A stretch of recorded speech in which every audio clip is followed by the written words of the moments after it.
Hello again, it's Simon here, owner of SM Designs. Quick 5-minute video showing you guys how to use our AutoBorne Sealers. And I'm just going to paint this motorcycle here, and it's going to be a patina paint job, but I'm not really going to focus on that. I just want to show the sealers being used and how to tint them. So I'm going to go ahead and prep this. I'm just using a red Scotch-Brite. This is a flat surface. If it's OEM or factory, you're okay with a red Scotch-Brite. Imperfections, you might want to use 600 wet and dry. And I'm just going to panel wipe again. I say again because I always panel wipe before I start sanding, but I'll just give it a final wipe here to make sure it's chemically cleaned. And now I'm just going to use my tack rag, usually in conjunction with an airline, just to get all the dust and imperfections. And now I'm going to go ahead and I'm going to spray it AutoBorne Sealer White. But I'm going to mix the Sealer White 10% raw sienna.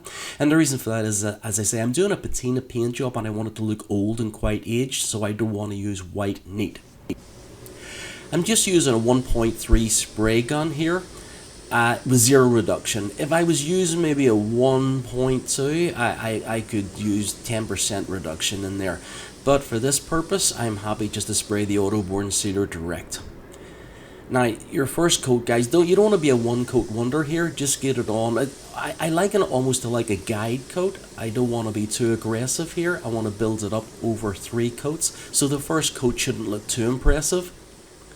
Now I'm spraying raw fiberglass here. The AutoBorne Sealer will stick to ceramic, carbon fiber, fiberglass, just about anything. And I'm just going straight on here. This has been previously painted. When you're painting something like this with imperfections and color discrepancies, you don't want to be greedy. You don't want to get that big heavy one coat in there. Show a little bit of restraint, and as I say, take it out over 2 or certainly 3 coats. So now I'm just going to come in. This is my second coat. And you see I'm being a little bit more aggressive here, a little bit closer.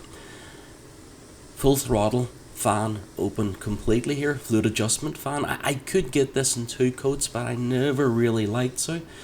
I always want to take it over 3 coats just to make sure I've got complete 100% coverage. And you can see now, I mean, for all intensive purposes, the bike looks white, but you can see I've just doped it with that raw sienna, and it just looks a little bit more aged even from the start.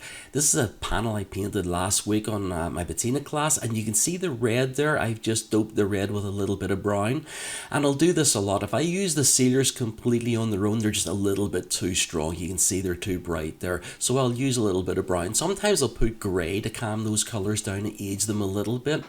But now that I've got my mix, I'm just going to come in and start to airbrush this. Now my target area here is easily big enough for a 0.8 minigun, but again, you can see I'm using the airbrush, and the reason why I'm using the airbrush is I don't just want my colors muted. I want my paint to look a little bit sketchy, a little bit blotchy. This has been sitting for about 4.5 hours now, and I'm coming in with 220. Yep, 220 dry sand. This is brutal. You can hear me sanding away at this. Guys, I haven't even left this overnight. It's literally about 4 hours after the last coat of paint has been put on, and I'm aggressively sanding with 220. And you can see on the edges, there's no curling, there's no peeling whatsoever. This is just complete dry sanding. And as I say, I mean, by all means, leave it overnight. Why not? Why not leave it a few days? But I'm on a bit of a mission here. So I literally left this thing for a long afternoon and came in and aggressively sanded. So these AutoBorne Sealers, guys, that they were built for battle. You can really, really hammer them, okay?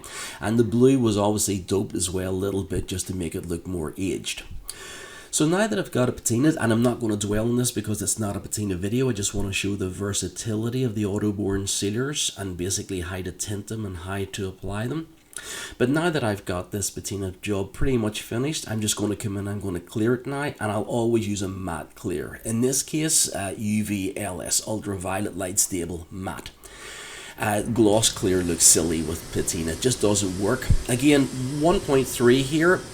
Zero reduction. If you haven't got a great air source, or you're using 1.2 or even a 1 mil, by all means stick 10% reduction in there, but I'm just shooting straight from the gun here with the UV-LS matte.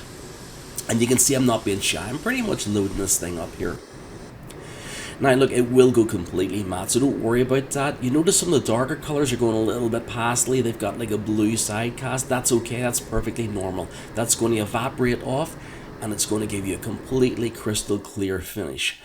So that's pretty much it. Just a short video to show you the versatility of the AutoBorne sealers. They'll go over plastic, they'll go over ceramic, carbon fiber, fiberglass, pretty much anything. Super tough, and you can dry sand them at any stage. So I'm Simon Murray. Thanks for watching. Get out there and have fun with a gun.